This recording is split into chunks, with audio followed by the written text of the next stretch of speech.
Good afternoon. I'm Kathryn Paik, Senior Fellow with the Australia Chair here at the Center for Strategic and International Studies. Last month, the Solomon Island voters, in a country of just over 700,000 at the heart of the Pacific, took to the polls in a national election that was keenly watched around the world. In recent years, the Solomon Islands, under the previous Prime Minister, Manasseh Sogavare, had begun to look to China for its economic and security needs in a way that concerned traditional partners. The April national elections resulted in a change of prime ministership, but not a change of party, with Jeremiah Manele, the former foreign minister, taking the reins. And yet, despite the international attention on the geo-strategic implications of this election, many Solomon Island voters voted on issues much closer to home, such as a stagnating economy, insufficient health infrastructure, and lack of opportunity. To dig a little deeper into the outcomes and implications of this election and what it means for U.S. policymakers, I'm welcomed here today by a diverse panel of experts for our discussion. Dr. Tarcisius Kabutaulaka, who is an associate professor in the Department of the Pacific Islands Studies at the University of Hawaii. Previously, he worked at the East-West Center's Pacific Islands Development Program and also as a professor at the University of the South Pacific. He has published extensively on the Solomon Islands civil unrest, China and Oceania, and on governance issues in the Pacific Islands. Dr. Anna Powles is currently a senior lecturer at the Center for Defense and Security Studies at Massey University. She has spent over 2 decades working in the Solomon Islands, Timor-Leste, Papua New Guinea, and Fiji, with research focused on geopolitics, security and conflict in the Pacific Islands region, and New Zealand foreign and defense policy in the Pacific.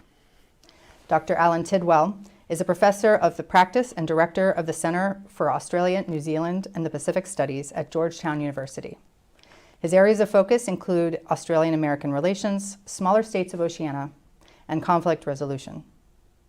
Dr. Anouk Ride is currently a research fellow at the Australian National University, where she conducts cross-disciplinary research on peace and conflict and environmental issues in Solomon Islands and the Pacific Islands region. Thank you, all of you, for joining us here today. Dr. Kabutaulaka, if I could begin with you. As I mentioned in the opening, the election in the Solomon Islands saw a change in prime minister, but not a change in party. And yet, Sogavare's Ownership, Unity, and Responsibility Party, also known as the Our Party, did markedly worse this election than expected, losing over half their seats throughout the country. What does this say about voters' dissatisfaction with the Our Party governance and policies? And what challenges does this present Prime Minister Manele, and do you expect there to be any shift in his approach, either on foreign policy or domestically? Thank you, and first, thank you for having me. It's a privilege to be here. You're absolutely right that our party went to the election expecting to have a big win, but as we know, only 18 of the 32 candidates that they feel came out, 18 of them lost out of 32, and so it didn't do well as it expected. In terms of issues that are close to voters in the Solomons, traditionally, international relations and geopolitics does not often feature important in Solomon Islands politics, and particularly in elections. And so, therefore, issues such as the economy, people's livelihoods, increasing cost of living in the country, access to social services, infrastructure development, those are the kinds of issues that I think Solomon Island voters tend to look at during elections. However, having said that, I think it's also important to note that geopolitical issues became much more prominent at this last election than in previous elections. And the reason was that because this was the first election that was held after the switch in diplomatic relations from Taiwan to China, and also because of the increasing expressions of concern, particularly from Western countries, including the US.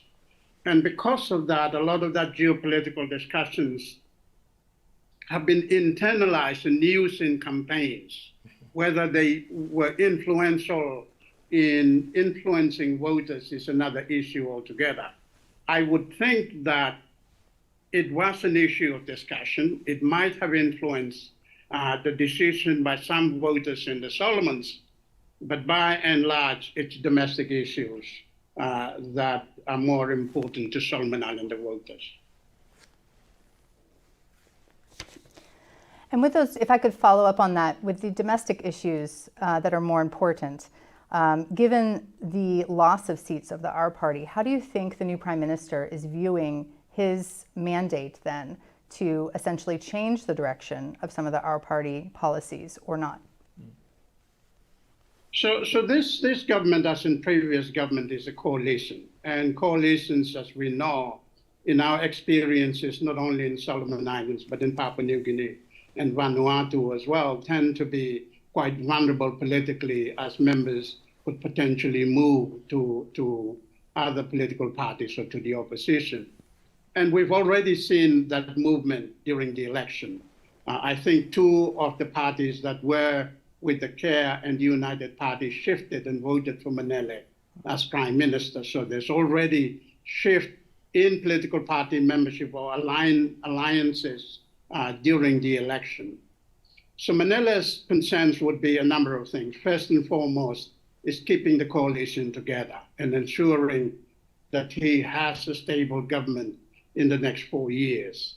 That's going to be difficult because a lot of his members are also independent members. And independents have in the past had the tendency to move to different or to shift allegiances during the term of Parliament. And then the second, of course, you have the People's First Party, which has aligned with our party in the previous government. So they seem to be a strong alliance. I think his biggest concern is the independence. In terms of issues that would concern Manele, it's the domestic issues, and at the center of it is economics and ensuring that people are able to improve their life. Solomon Islands' economy has been struggling. And because of that, it has implications on various issues, such as issues of democracy that we will, I'm sure, talk about later on. But the economy, I think, is one of the most important issues that the country has to deal with. On top of that, issues that influence political culture. And I think one of those is the CDF. It's unlikely that the CDF will disappear, but they have a new CDF Act, and therefore it would be interesting to see how that works in this Parliament. And just for our viewers, if you could elaborate a little further on the CDF, the government payments that go out, and how that has transitioned over time, I think that would be helpful as we look ahead to the Manele government. So the CDF is the Constituency Development Fund, or previously known as the Rural Constituency Development Fund, that was put in place by the Mamaloni government in the 80s. And the idea was to provide the slash fund for members of parliament, and they can use it at their disposal for development in their constituencies. Over time, what we've seen is that it has become a political capital for sitting members of parliament, because it means that they have funds at their disposal that they can use to influence support, to influence election outcomes as well. And it's created a dependency amongst voters, a dependency on the Constituency Development Fund, and also given power to sitting members of parliament. And over time, I think it has had a very corrosive impact on the political culture in the Solomons. And that's my opinion. Of course, others would argue that it has contributed to development in some constituencies. But, you know, despite the billions of dollars that have been spent on the CDF over the years, I think we've seen that it has not resulted in the kind of development that we expect or voters expect in the Solomons.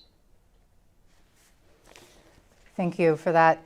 Dr. Powles, if I could turn to you next. Having recently returned from the Solomon Islands as an international election observer and being on the ground during the elections, what, in your opinion, was really driving voters on the ground? And what can you tell us about the conduct and the atmospherics around the elections over the past few weeks? Kia ora, Kathryn. Good morning, everyone, and thank you for the opportunity to be part of this really important panel. I'd just like to clarify that my comments are my personal views and are not reflective of anyone else. So I think I'll probably just start by saying that the elections on the 17th of April, as we know, they had been postponed by parliamentary legislation in 2022, which changed the constitution to allow the election to be delayed from 2023 to this year. And for the first time in Solomon Islands electoral process, the national election was combined with the provincial and the Honiara City Council election. So this was a really significant and certainly sort of no mean feat at all. But what was very, very clear was that the joint elections were conducted peacefully in a climate of goodwill and high trust in the democratic process. It was extraordinarily sort of well organized and efficient and inclusive. And it really reflected a significant appetite for the democratic process. Voters voted early, often traveling significant distances to do so. And by noon, early afternoon, the majority of Solomon Islanders eligible to vote in the joint elections had done so. And it really reflected that there was significant confidence in the democratic process on the day. And that was extraordinarily important to see that democratic resilience take place on the day. But I'd just like to, in terms of that sort of conduct and sort of the atmosphere of the elections itself, it was also very clear that there was enormous appetite for change as well, and that the issues that Dr. Kabutaulaka has touched upon, the issues that Solomon Islanders were concerned about when they headed to the polls on 17th of April were very much so, jobs, healthcare, the cost of living crisis, educational opportunities.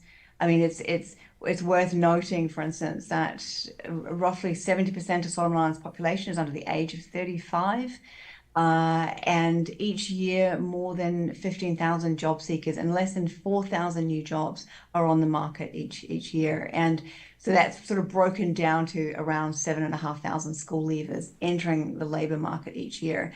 And as Dr. Kabutaulaka noted, the economy is in significant dire straits, and with the debt surging last year by around 36%. So those were the issues that were very much top of mind as people went to the polls. And you talk about the confidence in the democratic process, and that's of course wonderful to see, and the Pacific in general is known for just being a swath of democracies across the board.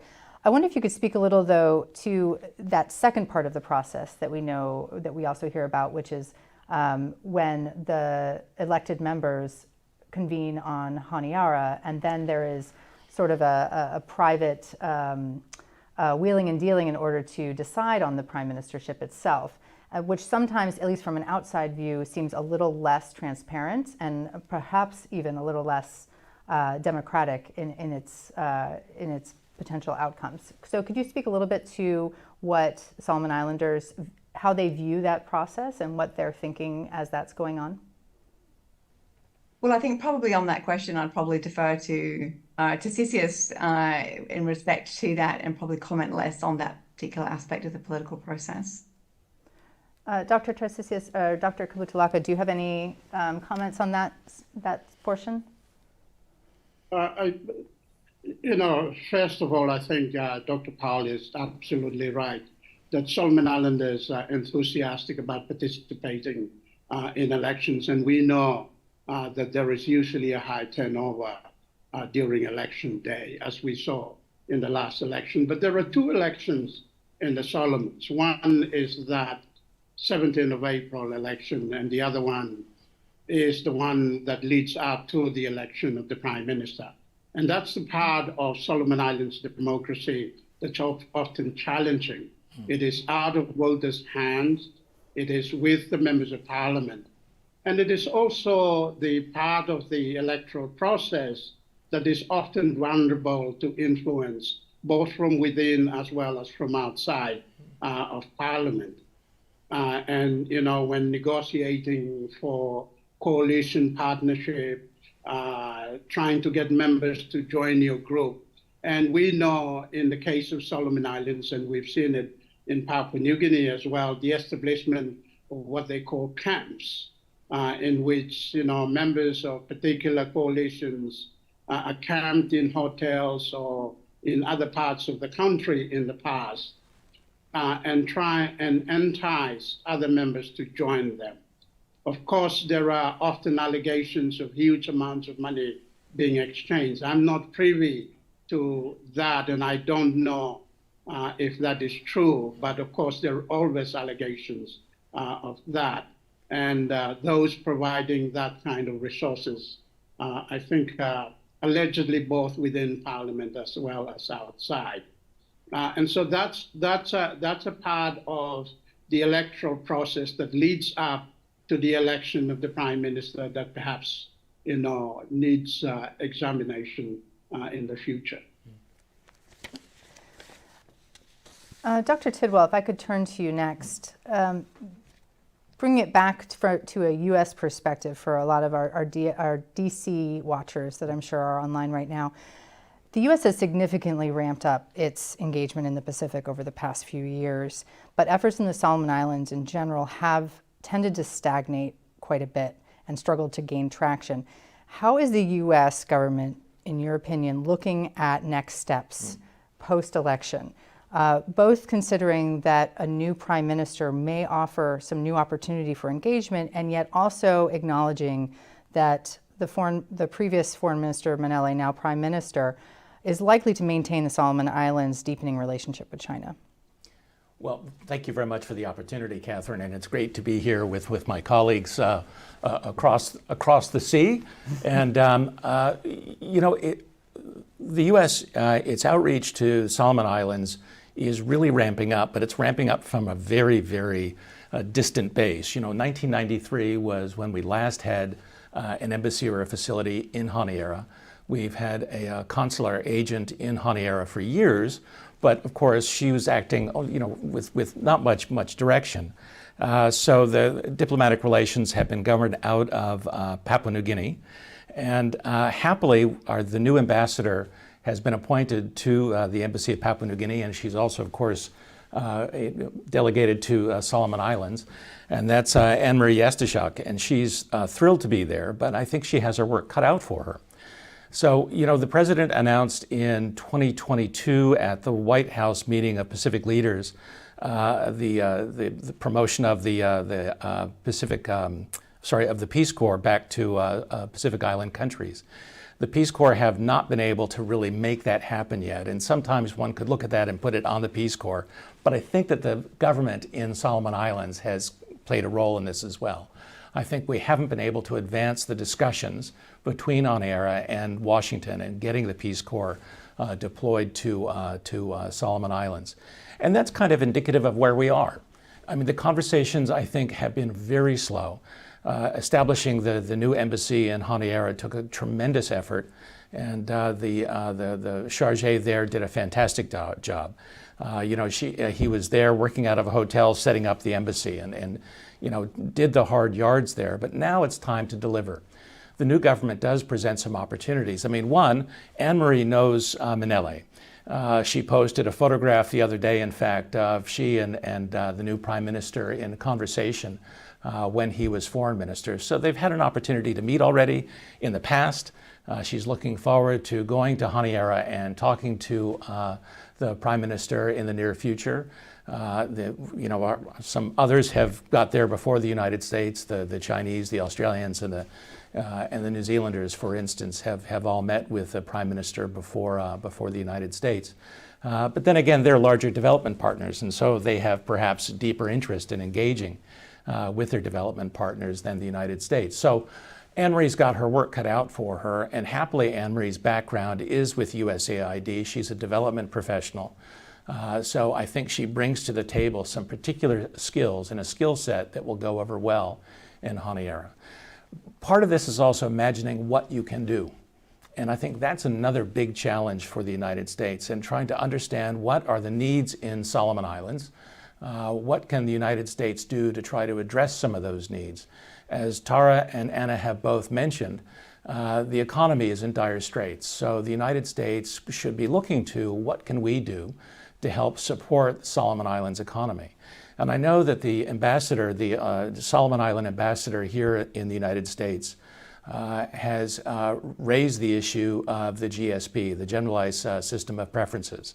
And I know that there's legislation on the Hill about pushing forward the GSP, and that goes some way to helping Solomon Islands trade with the United States. There are two products that the Solis would love to get out of Solomon Islands into the United States: Sol tuna, and there's a Solomon Island beer that is, they're ready to export it, but they have some real challenges of getting it into the U.S. market. So supporting those sorts of things is something that a diplomatic mission can do. Now, all this stuff is kind of small when one worries about the strategic position of the United States vis-a-vis the Chinese, and how can we, the United States, promote our interests along with the Solomon Islands without being seen, or in fact acting in a sort of broad-shouldered kind of way. I mean, I think we have to be appropriate. We have to be reasonable in how we approach this. And, Secretary of State Blinken, I think, says it really nicely. He says, what we want to do is not ask for for Pacific Island countries to make a choice. We just want to give them better choices, right?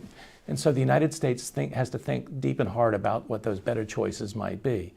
We do have people thinking about what those choices might look like. We have a friend, Eileen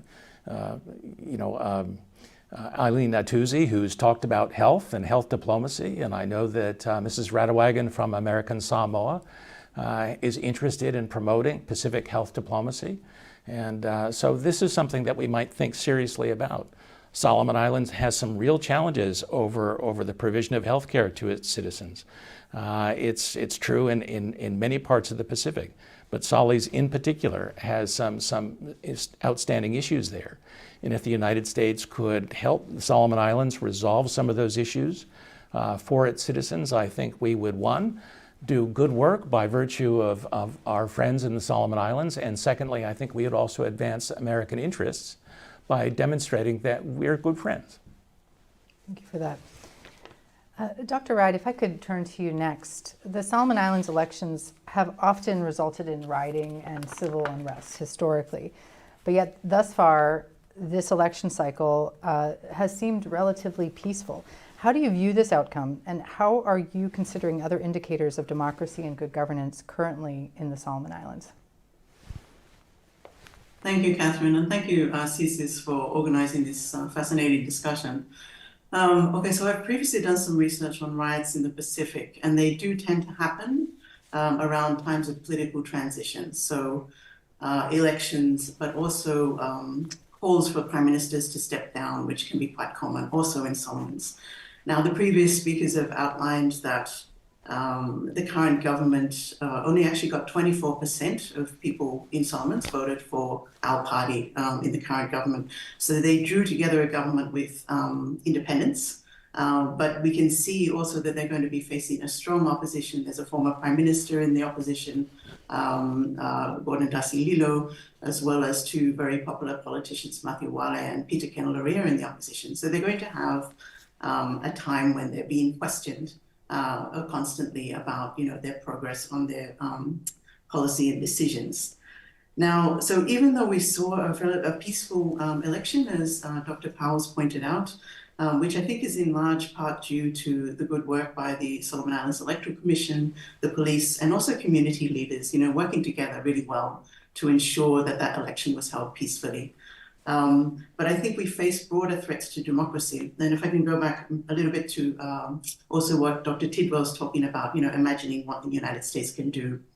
So systems of power in Solomon Islands have traditionally been formed by foreign industries that want land, they want concessions such as tax and duties, forming allegiances with politicians. And this sort of allegiance, keeps certain coalitions in power. Now, at the same time, 80% of Solomon Islanders actually rely on their land and their coastal fisheries to survive and to make money. So there's great potential for Indigenous people to be supported in scaling up agriculture and fisheries production, for example, and of course ecosystem-based services, so carbon credits, conservation schemes which actually generate income. There's great potential to reach the vast majority of the population through these kind of schemes. But these schemes are in direct conflict to some of the pushes, particularly from foreign industry, to open up for mining, logging, and other developments such as special economic zones. So with this particular government, I think they're going to be caught in a bit of a dilemma. They have a moderated sort of mandate to go ahead, but in the previous coalition government, I would say they had 4 extremes that is relevant to this discussion. One is Prime Minister Sogavare said he was open to taking on a number of loans. We know from the central bank in Solomon Islands that the economy is precarious. That's how they described it. And there's a good report out there to read. Okay, the other extreme that the previous coalition took down the path of was being completely open to foreign mining and other foreign developments without really any strategic thinking about revenue collection, about regulation of these industries. The third thing we saw with the previous political coalition was attempts to curb freedom of speech and freedom of the media. Again, something we haven't really seen in such a form, in previous Solomon governments since the conflict ended in 2003. And finally, of course, we had the China-Solomon Islands Security Pact, which there was never really a good consultation process with the public, with the opposition, with the provincial premiers to really see, do we need this pact? What should be in it? And still to this date, most people don't understand what's in it. We've never seen it. So will this current government actually moderate some of these extreme positions, or will they take them to the next step? I think we can watch for this in terms of whether conflict develops in future, including civil unrest or popular protests. Thanks. If I could follow up just a bit on those extremes, that's a really interesting way of laying those out. Getting kind of back to what Alan was just saying in terms of the way the U.S. needs to be thinking about engagement, is there types of engagement or programming that the U.S. or other partners could do to strengthen governance institutions within the Solomon Islands to potentially give more capacity for things like evaluating foreign industry coming in or other factors that are weighing into this instability or these extremes that you're talking about?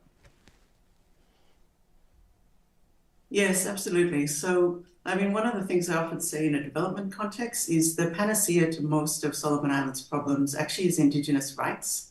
So Indigenous people understanding the value of their resources, how much their resources are worth economically, having the ability to pursue cases in the legal system, because what happens now if you've got a particular politician or ministry pushing a mining development on your land, for example, and you want to resist, you have to fundraise yourself to get lawyers to go and take this case. And most people are living on low incomes, so it's a huge challenge to actually resist unsustainable development on your own land.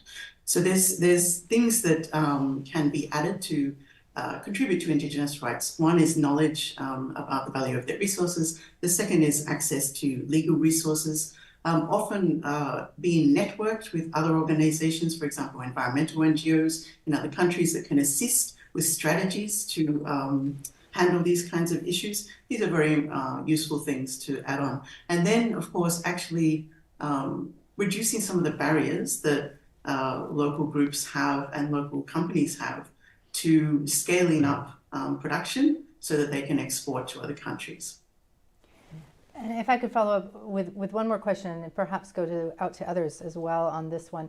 One challenge that the U.S. has had in the past with some of our programming is the insistence by the central government to ensure that we are routing both programming, funding, and the collaboration on programming through the central government in Honiara.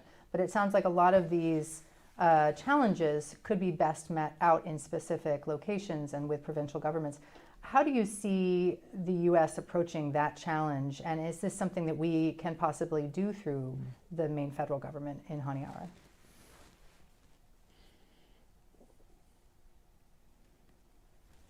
And I can respond to that briefly, Kathryn.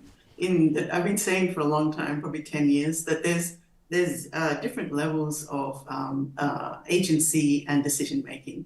There's local tribes and chiefly leaders. There's the provincial leaders. There's the national leaders, and there's civil society, particularly NGOs and also the media. Traditionally, the Western donors have invested only at the national level, and I think this is a huge weakness. You want to invest in many levels to achieve, different policy outcomes. And Dr. Kabutaulaka, do you have any thoughts on that as well? Or Dr. Powles? A couple of things. I think, Dr. Ride was absolutely right that, the economy is central to a lot of these discussions. And I think a way of getting into the heart of the Solomons is assisting in the country's economy. The reason why China has been quite popular is that long before the establishment of the Solomon Islands-China relationship, China was already the biggest trading partner for Solomons, and is still the biggest trading partner to the Solomons. Australia, of course, is the largest development partner, the largest donor to Solomon Islands. But trade is vital, and that's something that the U.S. has to look at. In terms of the economy, it could contribute to the vulnerability of democracy, but there's a need to look at it at multiple levels. The first, of course, is international relations. The second is through the state and the institutions that are associated with the state. And the third is the livelihood of individual Solomon Islanders. Here in the US, we often measure the struggles of livelihood by talking about people living from check to check. Most Solomon Islanders, especially most public servants and most people who live in Honiara, do not talk about check to check. They talk about debt to debt, that you live by borrowing money until the next fortnight, you get your pay, and you borrow money again to survive till the next fortnight. And therefore, people's livelihoods at the very individual level makes them vulnerable to the kinds of things that Dr. Wright was talking about. So it's not only a weakness of the institutions that safeguard democracy, but the vulnerability of individuals who work in those institutions. And I think at the heart of that is an economy that's vibrant, that's able to provide for both the national needs as well as the individual needs of its citizens. And that's a difficult ask for a foreign country to come in and help sort out. It has to be from within the country. In terms of mechanisms in which countries like the US should channel its assistance, I think while it is important to look at, avenues of channeling assistance apart from the state, let's not ignore the state, because diplomatic relations are built on state-to-state relationships. And if we say, we are going to bypass the national government and simply provide assistance to the provincial government or to local communities, that would undermine the relationship between the US and Solomon Islands. And so working through those kinds of things carefully, I think, is important. Absolutely, and I think that's a constant tension, might be too strong of a word, but a constant consideration that we have not just with the Solomon Islands, but oftentimes in our relationships internationally, is that need to work through diplomatically the central government, and yet is that development getting to the right hands throughout the country. I'm going to turn, well, before I turn to some questions, Dr. Powles, did you have any other comments on that question or anyone that we talked about thus far? I did actually. Thank you, Kathryn. I just want to pick up Dr. Kabutaulaka's point, actually, because in 2020, the United States pledged $25 million to the Malayan provincial government, bypassing central government, national government mechanisms.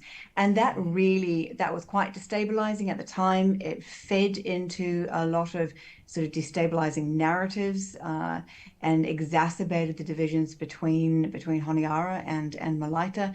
And it was also picked up and sort of geopoliticized as well by the Chinese embassy too. So just to reinforce Dr. Kabutaulaka's point in terms of the importance of engaging through central government and to avoid the kind of disruptive diplomacy that we have seen at times.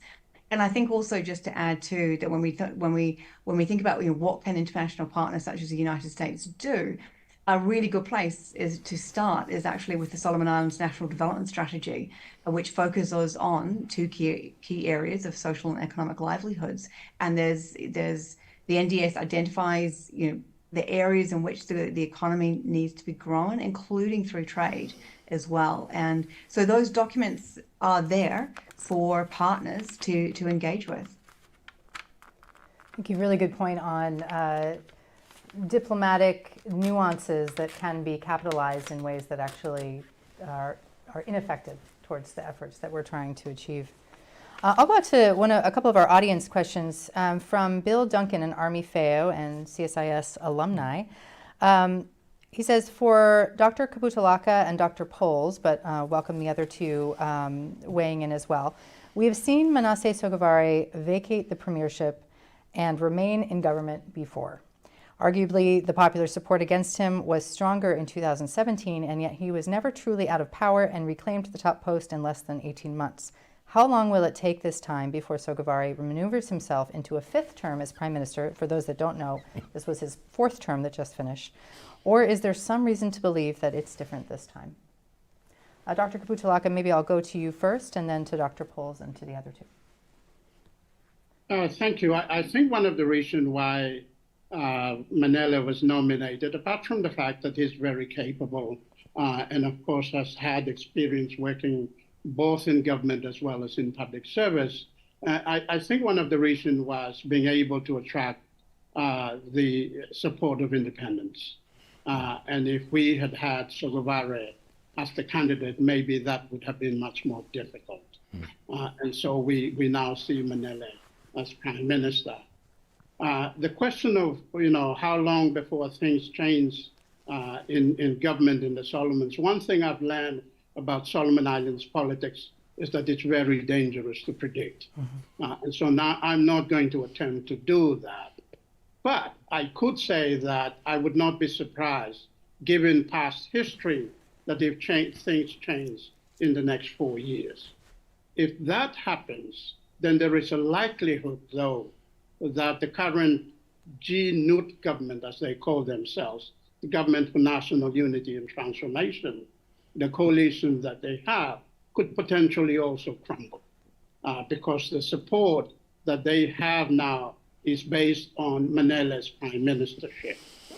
And so, politicians, and I've never been one, and so I don't really know what happens in the corridors of power in Honiara, but I would think that they are thinking through those kinds of scenario in deciding who should stay as prime minister or who should come in as prime minister in the next couple of years or in the next 4 years. And I'll add on to that, and then turn to Dr. Powles, that, of course, Sogavare was just appointed, I believe, finance minister in this new government. Should we be reading into that, and was that a political positioning in any way? And Dr. Kabutaulaka, I don't know if you have any comments on that. Yeah. I think it is. I mean, the Ministry of Finance is one of the most powerful within government, or any government for that matter, not only in the Solomons. I think that Sogavare will continue to be influential, although he is not the prime minister. But going forward, in terms of international relations, it will be the same policies as the previous government. What will be different, however, is the nature of diplomacy. I think that Manele will be less aggressive compared to what Sogavare was when he was in power, particularly towards Western powers. And we're already beginning to see that with Manele, with the visit by the Deputy Prime Minister and Minister of Foreign Affairs from Aotearoa, New Zealand, more recently discussions with Japan, and we will see more of that with Manele. However, Sogavare is a powerful politician in the Solomons and will continue to be influential in government. Dr. Powles, what's your take on this one? Thank you, Kathryn. I absolutely agree with Dr. Kabutaulaka on this, and I think what we will see, as he said, is style over substance in terms of going forward, particularly with respect to Solomon Islands bilateral relationships. I think that it's noteworthy that so much of the external commentary focused on the former Prime Minister as being the sort of the vanguard of driving Solomon Islands policy with respect to China.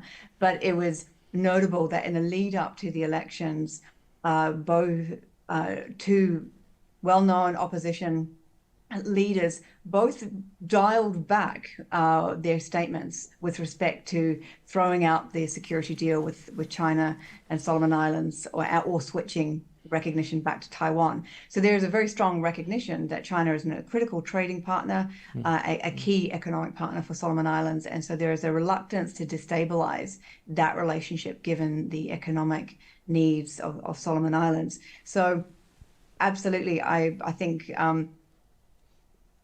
Minister Sogavare is certainly going to remain an influential player in Solomon Islands politics. But the election of Prime Minister Manele gives us an opportunity to really sort of to strengthen those relationships. He's well known in both Aotearoa and Australia, and of course, Minister Richard Marles from Australia has been in Solomon Islands as of yesterday, and so he's very well known and well liked as well. And so I think there's a real opportunity here to sort of reset some of those dynamics. Dr. Ride, do you have any thoughts on this question? Thanks. I think it's true that, in terms of diplomatic relations, perhaps a new leader will open up some new discussions. I think it's also important to note that basically cabinet, there's been a few reshuffles, but cabinet is basically the same as what was under Sogavare's political coalition. And also the political appointees appear to be largely the same. So we're looking at really the same political system that we saw previously, with some slight changes to the top. So as the previous speakers have pointed out, I don't think we should expect to see a lot of change in terms of policy and positioning and so forth. Perhaps with smoother diplomatic relations, though, this could open the way for renewed focus on domestic issues, which, as all the speakers have pointed out, are sorely needed, particularly on the economy. And Alan, I'll turn to you next on that same question. I'd just like to add in the additional question on, we've had several of the panelists mention that the new Prime Minister could lead the way for smoother diplomatic relations. And I think that's pretty widely understood, that he's an experienced diplomat, tend to lower the temperature perhaps with some of these relationships internationally. And yet there's also conflicting opinions out there, I'll say, on how international partners like the US, Japan, Australia should be approaching this government, whether it's in a full embrace, whether it's in renewed engagement with a caveat, how hard partners like the US should be pushing on issues that we have sincere concern about, such as Chinese influence and potentially corrosive activities in the country. So I'd be curious your thoughts on that additional aspect of it, and then love to hear our panelists' thoughts as well. Sure. I mean, I think there are voices in Washington and nearby that want to be far more aggressive in their approach to Solomon Islands. I don't think personally, I don't think that that's helpful. I think there's an opportunity here to rebuild relationships, but I think we don't want to shy away from our views, and we can state them, and we can state them clearly. We can express concerns about impact on media. We can express our concerns about change in the security environment. We can make these things clear, but I don't think we need to be particularly aggressive about it. But after a year's time, perhaps things will change. But I think we owe it to this new government to engage, to see how far we can take things, to see whether or not we can get the Peace Corps in, for instance. I mean, of all things that are a goodwill gesture, the Peace Corps is it. And if we cannot advance the Peace Corps, the government in Honiara is sending a signal. And I think if the signal is we're not interested in Peace Corps, then maybe we need to be a bit more assertive in how we approach the government. But right now, I think things are very much in a positive space. Let's see how we can take things and give it a year. Dr. Ride, maybe I can turn back to you with this as well. You mentioned the security agreement previously and how that is still not out in the open. That's something that has concerned the U.S. The U.S. government has not been shy about the opinions about this security agreement and what, in the U.S. government opinion, that means for the security architecture and the security and the stability of the Pacific writ large. Do you see any chance of at least more transparency when it comes to the Chinese Solomon Islands relationship moving forward? And are there any ways that the U.S. and other partners can help promote that sort of transparency? Yes, I can think of plenty of ways where the US can assist with this. Even just having informal, non-government discussions about democracy. Democracy, as I've been saying, going up to this election, is under threat in certain ways, particularly attempts to curb the freedom of the press, the freedom of speech in certain contexts.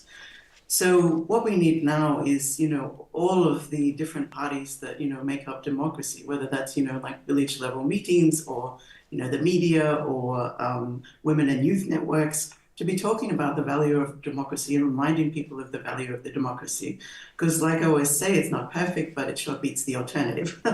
And I think too, the US can, so for example, the US, making different non-government agencies and universities can make links with, their peers in Solomons, can talk about some of these ongoing issues that are threatening democracy and how in the civil society and others can help build democracy as well. I think that's really a useful thing to do in many ways. I also think the US has, natural strategic strengths.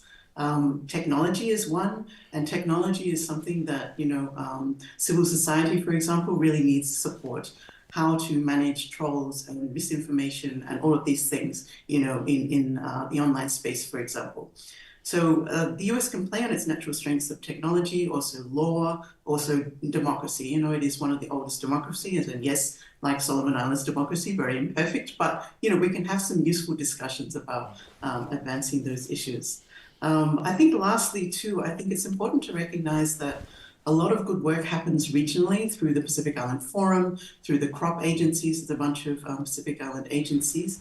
And I think particularly when it comes to security, the US should be thinking more about working regionally to build capacity across borders, across the Pacific region, to cope with some of these modern threats that, the Pacific has resisted for a long time, but are now becoming more of a concern. Drugs trafficking, arms trafficking, and some of these online cyber threats. And going off of what we just heard from Dr. Ride, Dr. Kabutaulaka, maybe I could turn to you, knowing that we're getting a little bit short on time here, but Dr. Ride brought up the regional context here, and I think that's an important factor that we haven't really dove into with this conversation. How is the region, the Pacific Islands Forum and the region writ large, looking at this election, and how might the new Prime Minister and his position in the Solomon Islands affect or not the Solomon Islands position within the Pacific Islands Forum? The straightforward answer is that it would not affect the Solomon Islands membership or its position at the Pacific Islands Forum. The regional level is really, really important, and I agree with the previous speaker that engaging multilaterally is as important as engaging bilaterally with Solomon Islands, particularly on issues of security. And there are already things going on at the regional level. with regards to this. And so that's really, really important. Solomon Islands is a strong member of the Pacific Islands Forum, as it is a member of the other regional organizations. And so I see that continuing with Manele as Prime Minister. Dr. Powles, any thoughts on that question? Look, I think I agree with both previous speakers. I think we can't ignore what's happening at the regional level. I think we need to be cautious, though, about the way in which security cooperation has become a mechanism for geopolitical leverage and interests, both at the national and local levels, but also at the regional level too. And a research project that I'm part of demonstrates a significant increase in security cooperation activities since 2018. And that can have very destabilizing implications where it disrupts and intersects with local peace dividends, for example, in Solomon Islands is one example of that potentially. So I think we need to be really quite cautious there about the way in which we engage in increased security activities. There's certainly a list of security priorities in the Boy Declaration of 2018, which outlines areas for engagement. And as Dr. Kabutaulaka said, there is a great deal of activity in that space already. And certainly from the United States perspective, there is a lot to offer in response to sort of countering transnational organized crime, for example. But I would probably caution that we need to be very careful about utilizing security cooperation activities and defense diplomacy as a mechanism for geopolitical influence and leverage. Thank you. Well, we have only about 5 minutes left, but obviously a lot more that we could talk about on this subject. And I'm sure a lot of questions continue to pour in. If I could just go to each of you in turn for any last thoughts, and if I could throw out a small question as well. If the U.S. were to announce a new program in the next couple of weeks for the Solomon Islands, what should the focus of that program be? What is the top priority in your view of how the U.S. should be engaging with the Solomons? Alan, I'll go to you first. Sure. I thank you very much. I think if the United States was thinking about something in the very near term, it should be people-to-people communication, people-to-people relationships. It's something we can do quickly. It's something that I think we could target the university sector. We could actually see students or professors traveling back and forth between the United States and Solomon Islands. Every Solomon Islander I've met in the United States who has been here for education has really relished that opportunity, and I imagine that every American that goes to Solis for the same opportunity relishes that opportunity as well. I think building that up would be just tremendous. And that sets the groundwork for so many other positive relationships down the road. I have a feeling I'm going to agree with everybody on the panel today, but let's turn to Dr. Ride next. Yeah, look, it's a really hard question, but I do think there is scope for partnerships with the university and the civil society sector that would allow them to identify how peace can be built in the Solomon Islands and to work forward together. I also think there's scope, working through local institutions to put more Solomon Islanders on tracks for sustainable livelihoods, through their agriculture, fisheries, and conservation and forest initiatives. I'll leave it there because I know time is short. Lots to talk about. Lots. We could almost have a follow-on discussion, I think, easily for another hour. Dr. Kabutaulaka. Since the others have looked at short-term and long-term things that the U.S. could do, short-term and medium-term, I think in the longer term, it's the economy. Helping Solomon Islands build its economy and strengthen it is, I think, vital.